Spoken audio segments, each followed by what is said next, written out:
You ever meet someone who wakes up just to ruin your day? Yeah, that was my landlord. She tried to make my life hell, but in the end I made sure she paid double. I wasn't looking for trouble. I just wanted peace, a quiet place, a simple life.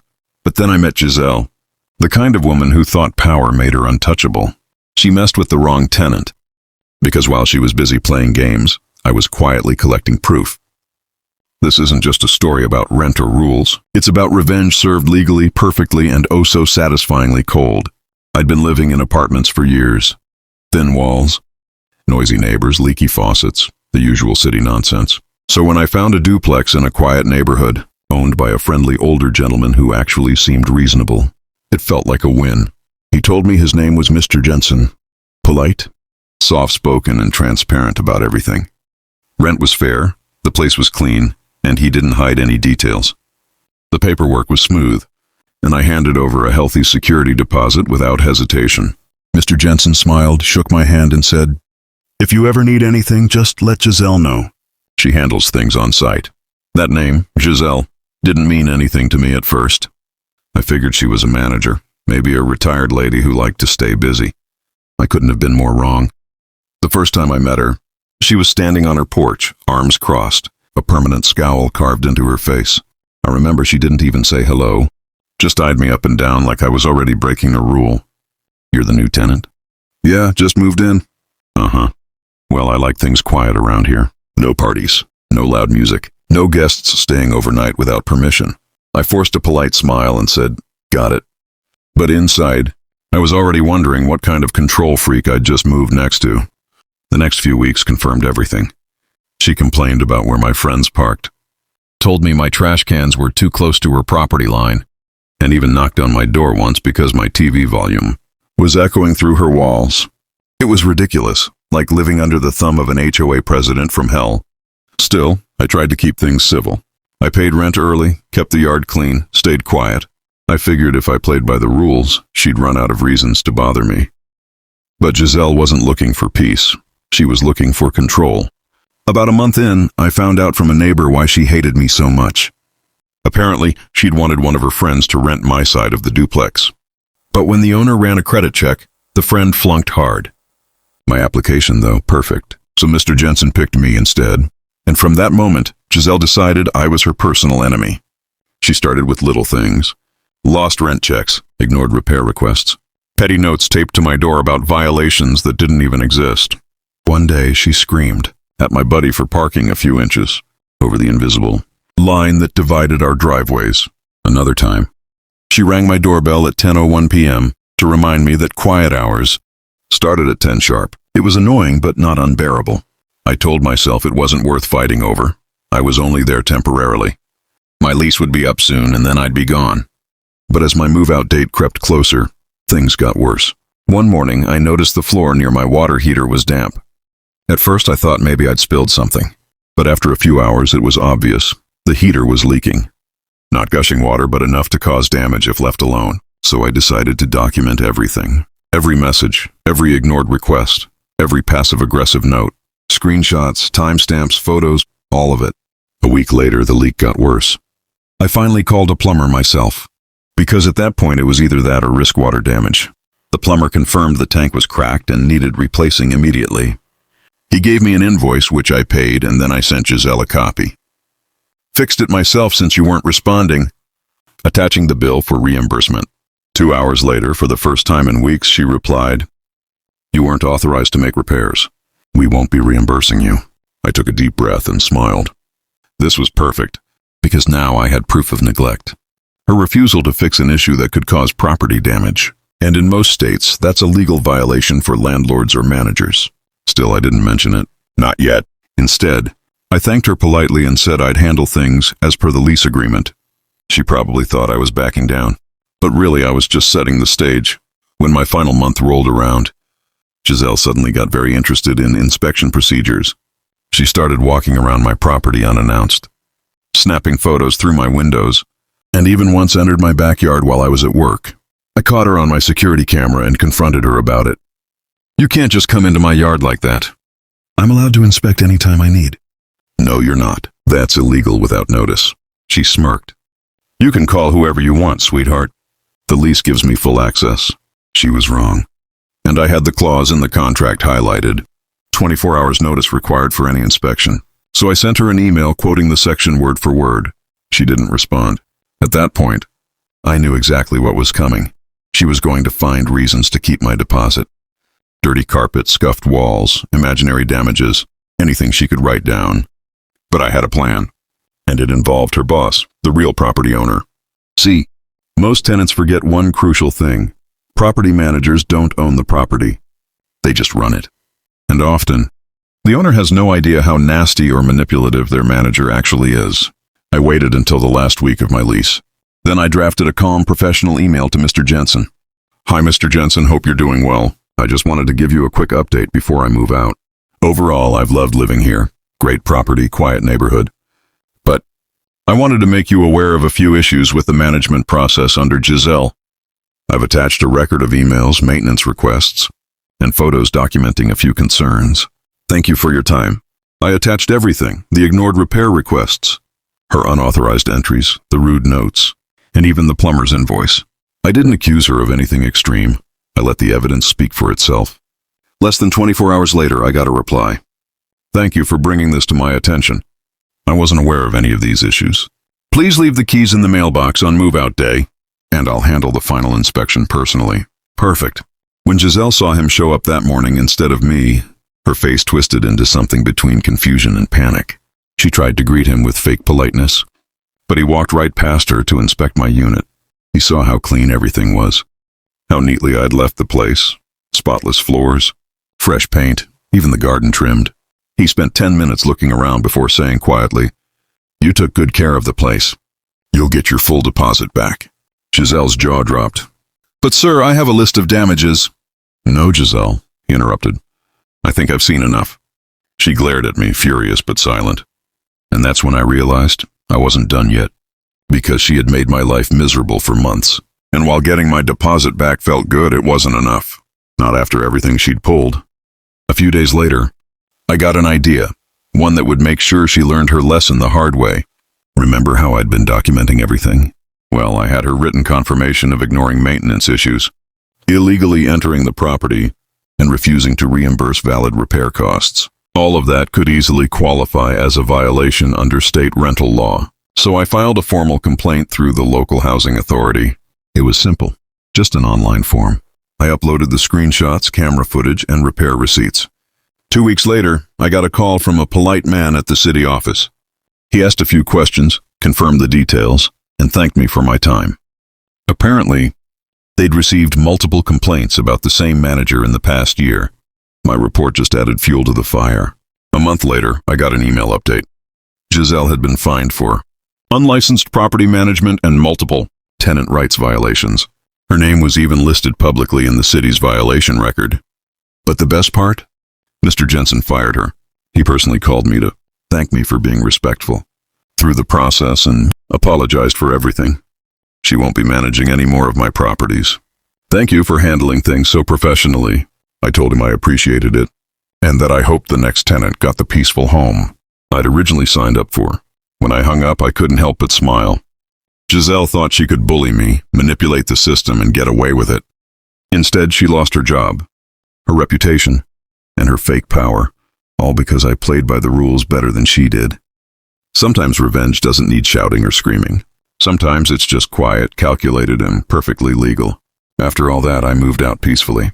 No confrontations, no chaos, just a folder full of evidence and a check for the last rent. Giselle, of course, didn't take it quietly. She started calling non-stop, leaving angry voicemails full of threats. "You'll regret this. I'll see you in court." I saved every single one. Each message was proof of harassment and unprofessional behavior. Meanwhile, Mr. Jensen handled the final inspection personally. He walked through the unit, reviewed my evidence folder, and nodded approvingly. "Everything looks great. Full deposit returned." The look on Giselle's face when she realized she had no control? Priceless. She was furious, flustered, and utterly powerless. For the next few days, I kept low. Every time she passed by or tried to confront me, I just smiled and waved politely. Inside, I was calm. I knew the system, and the law was on my side. The water heater leak, ignored emails, and petty rules, all documented, all undeniable. Giselle couldn't argue. She couldn't deny reality. And then came the cherry on top. The local housing authority's response to my complaint. Turns out she had multiple violations from previous tenants. My complaint pushed them to finally take action. A few weeks later, Mr. Jensen personally informed me, Giselle won't be managing my properties anymore. She's been removed immediately. I couldn't help but feel a quiet satisfaction. She'd built her power on manipulation and intimidation, thinking no one would stop her. But it all came crashing down without me lifting a finger violently. It wasn't loud revenge.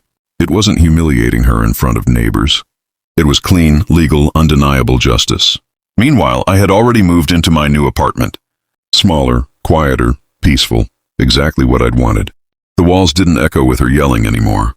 The yard was mine, the space mine, and my mind finally clear. I could finally breathe. I didn't gloat. I didn't need to. The universe had done its work. Giselle's attempts at control? Futile. Her threats? Recorded and documented. Her job? Gone. Sometimes that's all it takes. Months passed. Life moved on. I started writing again. Stories, reflections. Even small guides about tenant rights and handling difficult landlords. Not about Giselle directly, but inspired by the lessons I'd learned. One day a letter arrived from Mr. Jensen. Thank you for bringing everything to light. We've updated our procedures and your documentation helped us immensely. I smiled. The garden, the duplex, the tenants, all better because of a calm, professional approach. Giselle? Rumor had it she moved out of state. No forwarding address. No apologies. Just the echo of a lesson learned the hard way.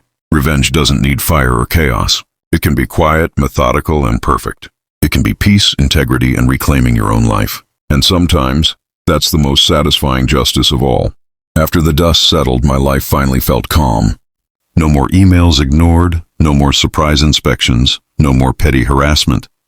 I kept the inspection papers, repair invoices, and email records in a folder. Not as a trophy, but as a reminder, never let anyone make you feel small in your own home. For months, I'd lived under the weight of Giselle's control. Every footstep, every glare, every tiny complaint had chipped away at my peace. But now that weight was gone. The duplex had returned to a normal rhythm. The next tenants moved in smoothly. And Giselle? Gone. I often reflected on the power people think they hold. Giselle believed she could control everyone around her, bend rules to her will. Instead, she revealed her own weaknesses. Sometimes the real revenge is simply letting life unfold. No shouting, no chaos. Just letting truth and patience do the work for you. Weeks passed.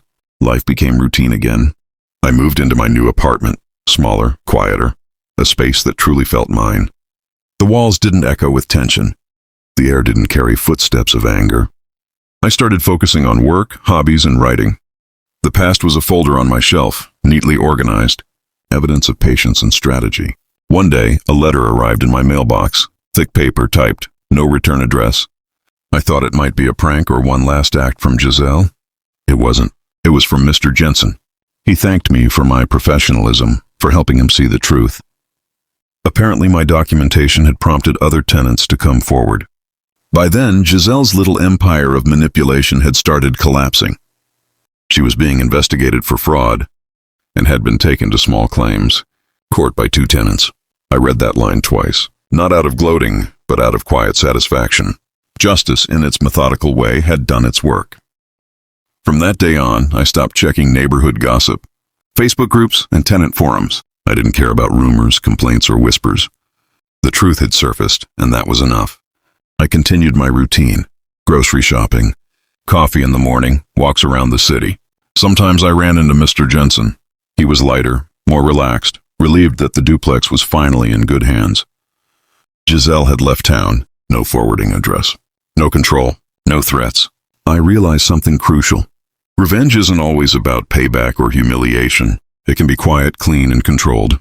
It can be peace, regained confidence, and the satisfaction of knowing the truth is clear. And that's exactly what I got. Peace. Proof. Freedom. Months went by. Life moved on. I had my new apartment, my routine, my peace.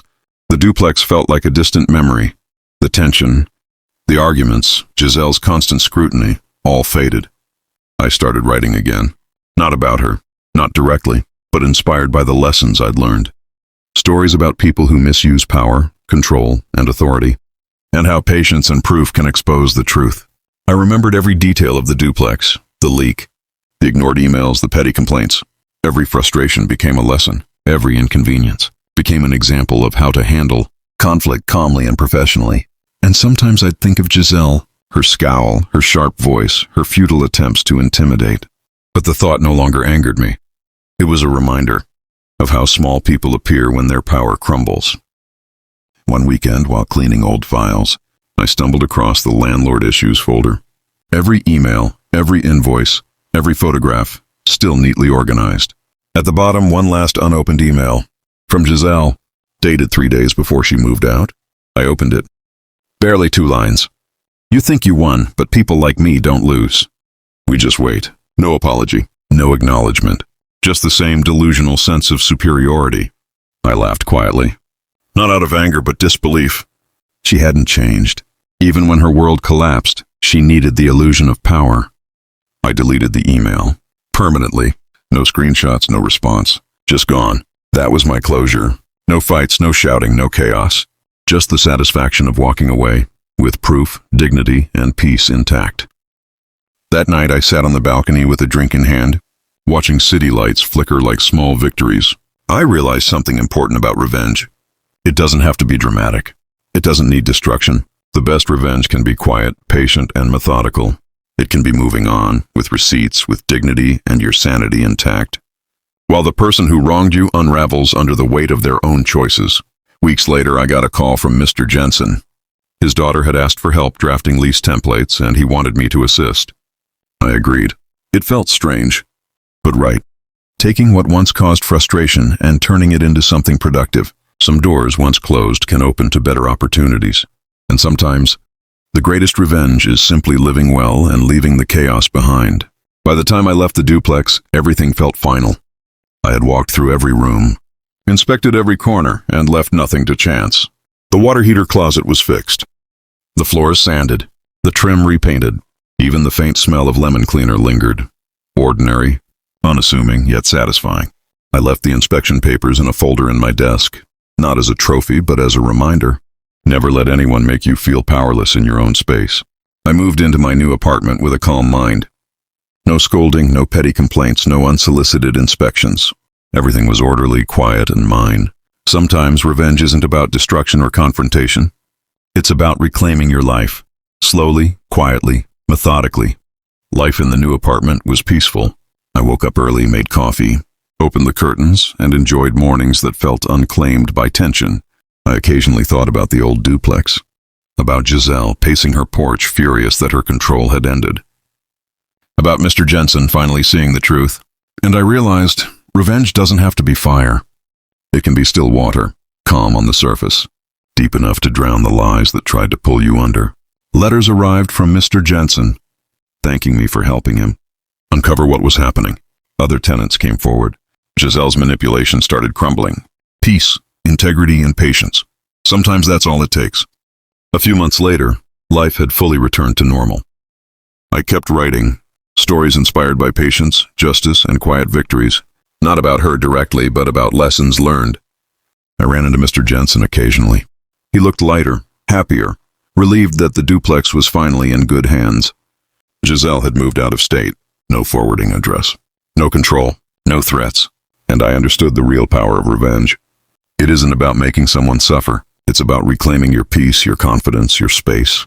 And I had done exactly that. Finally, one weekend, Mr. Jensen's daughter sent a small note. We love this home. The garden's thriving. Thank you for helping make this place better. I smiled. The property that once felt like a prison now brought someone else joy. I sat by the window, watching the city lights flicker, thinking about the story. Revenge doesn't need chaos, shouting, or destruction. It can be simple, quiet, methodical. Peace, proof, freedom. And for the first time, I didn't think about Giselle at all. The chapter was closed. The story wasn't about her anymore. It was about me reclaiming my life, one calm decision at a time.